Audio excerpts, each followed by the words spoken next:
묵상 사이, 설교와 나눔 사이, 말씀은 힘이다. 날마다 주님과. 오늘 우리에게 주시는 하나님의 말씀 예레미야 15장 1절에서 9절까지 말씀입니다. 어느 글귀 중에 이런 글을 보았습니다. 행복의 반대말은 불행이 아니라 만족하지 못함입니다. 라는 글귀였습니다.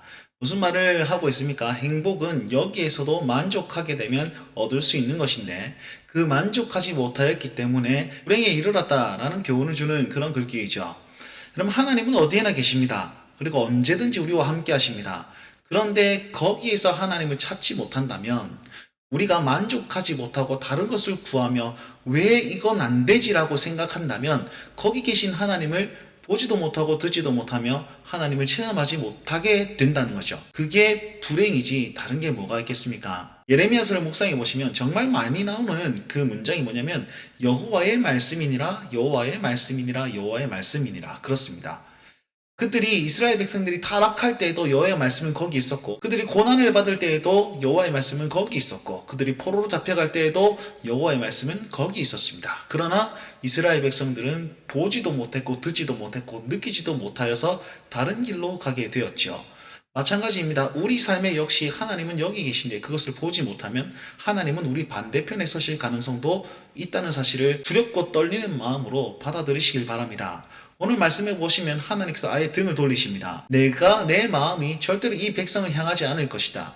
만약에 모세가 와서 중보하더라도 그리고 사무엘이 와서 중보하더라도 안 될 것이다.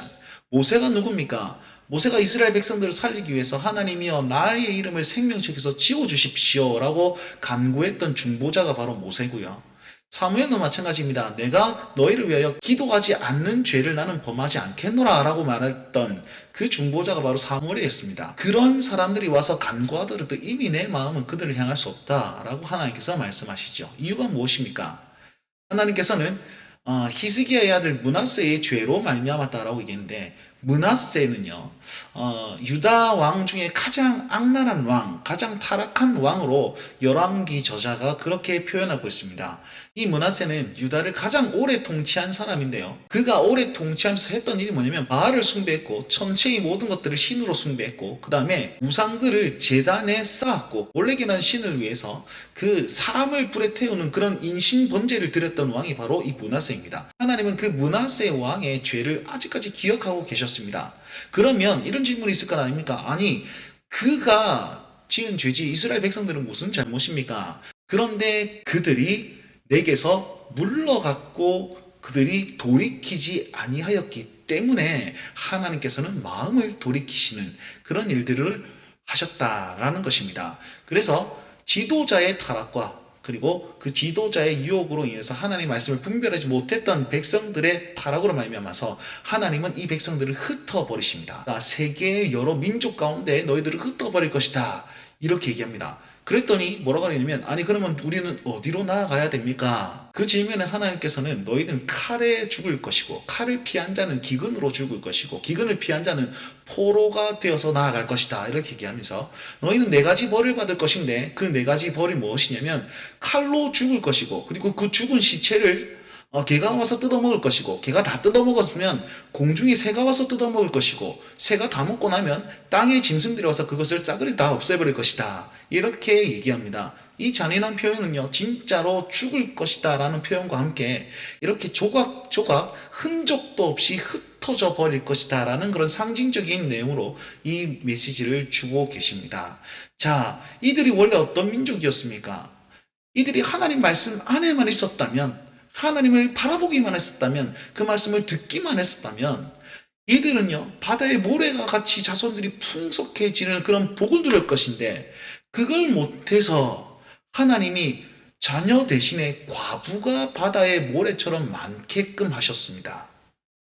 그리고 이들이 복을 받은 자로서 정말 하나님의 자녀로 살 것인데 일곱을 낳은 여인처럼 살 것인데 자, 일곱은 낳은 여인은 뭐냐면 튼튼하다는 것과 함께 일곱은 완전수거든요.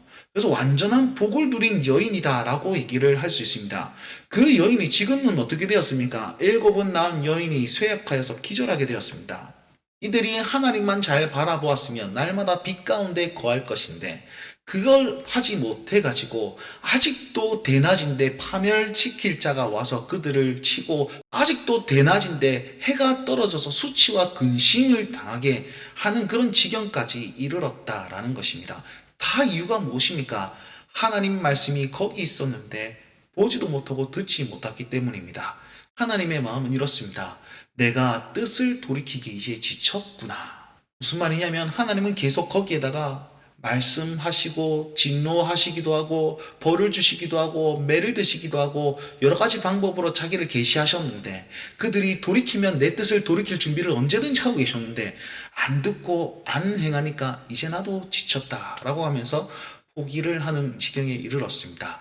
자, 우리 삶 한번 정경해 봅시다. 지금도 하나님의 말씀은 여기 있습니다. 만약에 여러분의 힘듦 때문에, 여러분의 고통 때문에 하나님의 말씀이 들리지 않습니까? 하나님이 느껴지지 않습니까? 오늘 주시는 그 말씀이 나의 것으로 여겨지지 않습니까? 예배가 예배답게 드려지지 않습니까? 그러면 정말 큰 위기임을 기억하시면서 자기 심령을 쳐서 다시 한번 엎드리며 회개하며 나아가십시오. 그 오늘 하루의 삶으로 말미암아 인생의 재역전을 경험하시고 하나님의 복을 누리실 수 있는 여러분의 삶이 되길 간절히 바랍니다. 주와 함께 늘 동행하십시오. 날마다 주님과